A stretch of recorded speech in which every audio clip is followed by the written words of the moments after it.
Media is such a fickle animal, and it depends an awful lot on what's going on at the time and what's... like right now, we've got a federal election looming, and we've got a little girl who's been found at Spencer Street Station, and you know, if we did a bit of a poll around the room now, we'd be able to probably come up with 20 issues that are right red hot at the moment, and it's not a particularly great time to try to get stuff in the media. But there are tricks, and there are what I would call keys to media doors. There really are.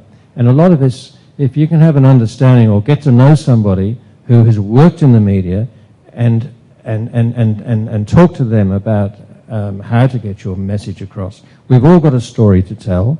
I'm not, you know, I feel a little bit like I might be sucking eggs with Joe here, and Joe would be sort of know exactly what I'm talking about.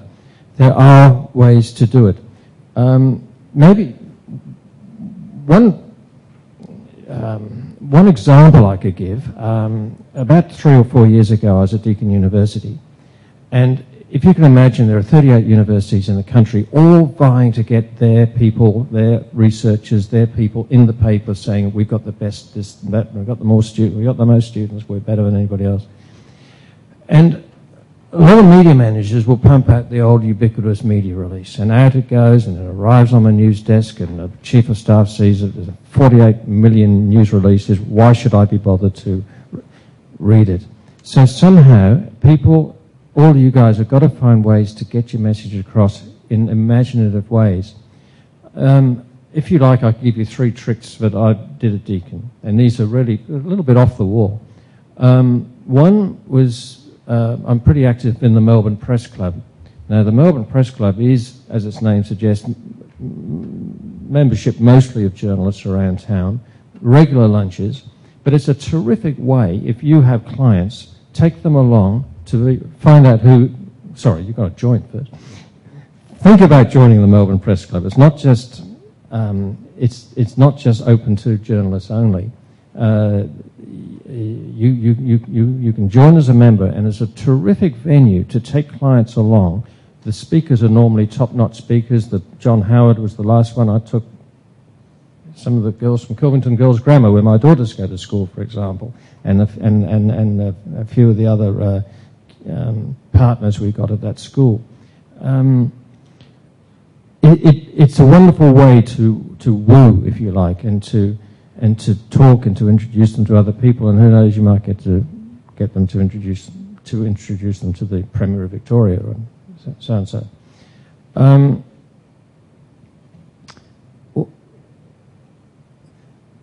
This is a really way out idea, but it really worked well. Deakin University has a community radio station in Burwood, and I managed to get my own program on air called the Deakin Half Hour, where I'd interview a researcher for half an hour, as long as that person had a compelling story to tell. Well, you might think community radio, you know, who listens to it? Well, good point. It doesn't matter, because what we did was to digitally record it with their permission and then stream it on our website. And so what we had was the Deakin message going out and the Deakin researchers going out, not just on the community radio station, but would also stream it on the website. And that would go internationally as well. People could call it up from wherever in the world. And this was a particularly useful vehicle for international students who we wanted to enroll at Deakin. Also, the mainstream media would monitor what was going on. They would pick up. So it was a kind of a leveraging activity, okay, if you like. So that was another vehicle that really worked very well. And the other one, which I think would be good for you, I was just looking at, I'll come to this in a moment if I've got time, but another thing that really worked well was we initiated a thing called the Deakin Round Table, where we would take a dining room in the RACV club, and if we had groundbreaking research to release, then we'd invite, say, let's take, for example, it was stem cell research. We would have the 4 professors there over lunch with 30 journalists from the mainstream and niche media, you know, the Stem Cell Bugle and The Age and Varicose Vein Weekly and whatever it might be. Whatever's out there. And whoever's out there. And it would be a wonderful networking opportunity for them for the journalists to meet the researchers, swap cards, and normally we would get a really good press result, media result afterwards. So in terms of getting into the press, we should be networking with the journos. That's the ideal if you can. So the idea is to really know your newspapers. Don't ignore the little papers. Don't ignore the Leader Group. I mean, the Leader Group, owned by the Murdoch Group, but they're very influential. Sure, they do come in the letterbox. They end up between the rose and the chrysanthemum, and they get wet and the slugs eat them. But it's the mainstream media, TV, radio, and the broadsheets and the tabloid will monitor what's in the Leader Group, and they'll, if they see a story, it might be, who's Fireworks? Where's Fireworks? So you put your hand up. Everybody, say there's November the 5th coming, I know that doesn't mean anything now, but if, say, November the 5th was a great firework night and you had something to say about safety, for example, and the need for safety and the need to ban rogue fireworks coming in from whatever, and that's a great angle to take. Again, I don't want to be sucking eggs for you, but to use that into the local media, then watch it springboard off into the mainstream media. It does work. There's somebody else.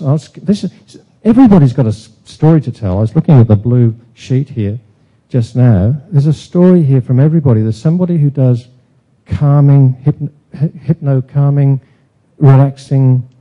But with the federal election coming up, great advice for Rudd and Howard. It really is. And I'm deadly serious. There would be a story there with a bit of imagination and a bit of thought to perhaps try Lawrence Money in this, and get it in that way. So we're looking for something that's out in the media at the moment and how we can attach our story to it? Yep, that's one way, but I would really encourage people to use, this is not a sales pitch for me, but use media managers. Talk to Joe Pearson. Talk to people who've got media experience, because they have great secrets. They really do. I promise you, I'm not selling myself now, but I'm talking about the people like Joe, people like sorry, got me a little, but through the Melbourne Press Club, you'll certainly get to know them, and also through the Public Relations Institute of Australia. It's worth spending a few bucks on the specialists. Yep. Does anyone have questions? Yes. Isn't your advice, being a startup company, to use the agency and not do it yourself, or what you're saying? Like you say, do the PR yourself or get a PR company? Well, it depends on your own experience. I'd rather call it communication and media strategy.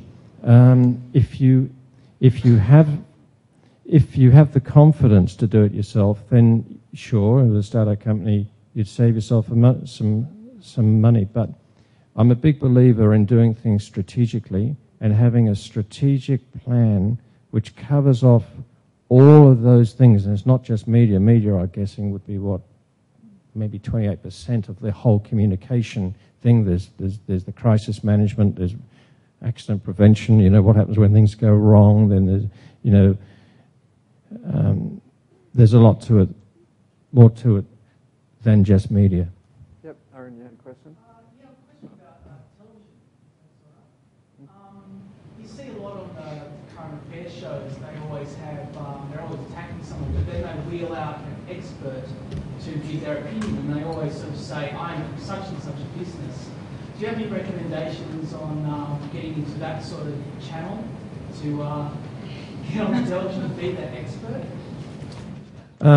When I was with the media director for the Victoria Police, we would avoid the 7:30. We would avoid the 7:30 report and Today Tonight and a current affair like the plague, because it was what we would call tabloid TV. Sorry, Joe, I'm not going to look at you.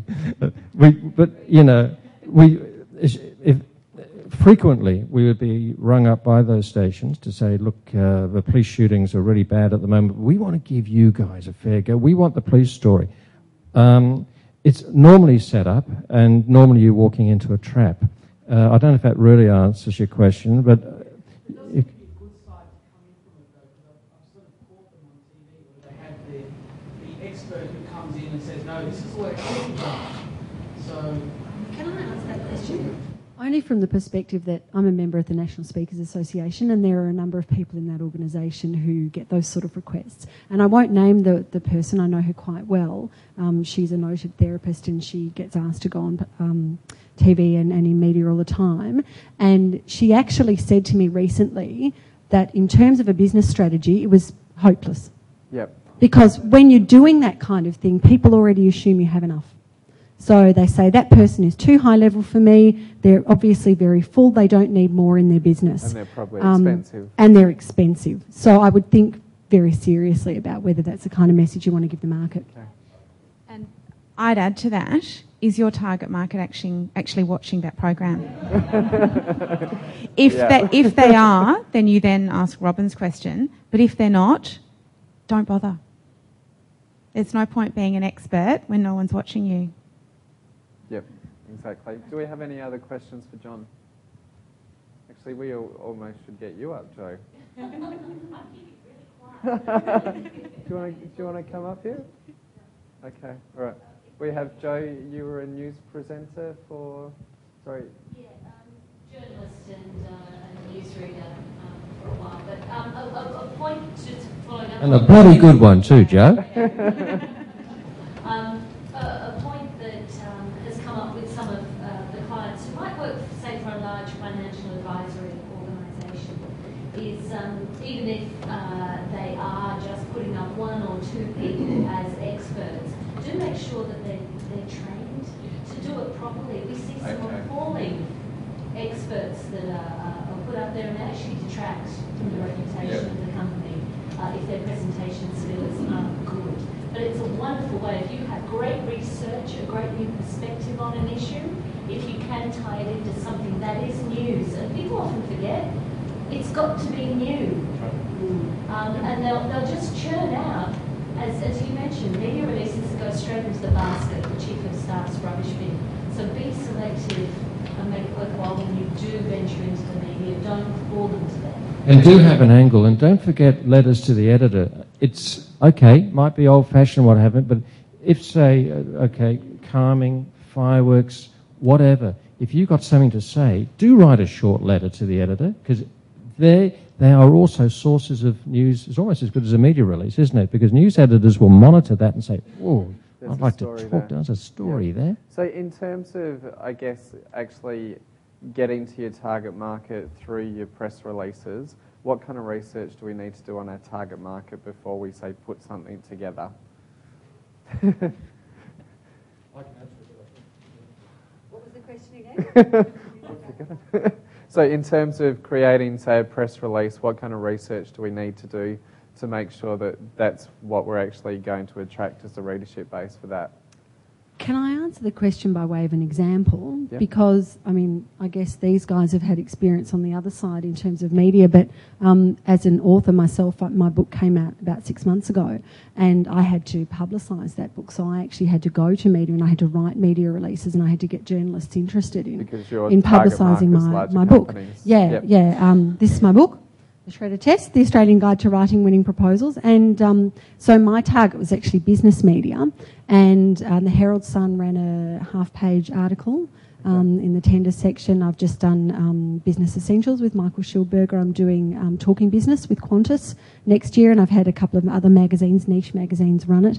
But the issue with the media release was that it had to be about an angle that was relevant to them. I mean, nobody really cares about the fact that I've written a book about proposal writing. It was, what was the problem that I was trying to solve? So with the Herald Sun, because their readership in tenders is mostly small businesses, I talked about the fact that for small businesses, it's really tough to pitch against the top end of town, and you need to find some ways to do that. So it was talking about some examples and some anecdotes for small businesses too. You know, the more specialised and the more expert you are, the better opportunity, the better chance you have of actually getting noticed by the media. My book is the first book that's been written by an Australian author on this topic, so that was the angle and that was why they were interested in talking to me. So, Yeah, in terms of writing the press release, you've got to think, well, you know, they've got to sell a magazine, they've got to sell a newspaper.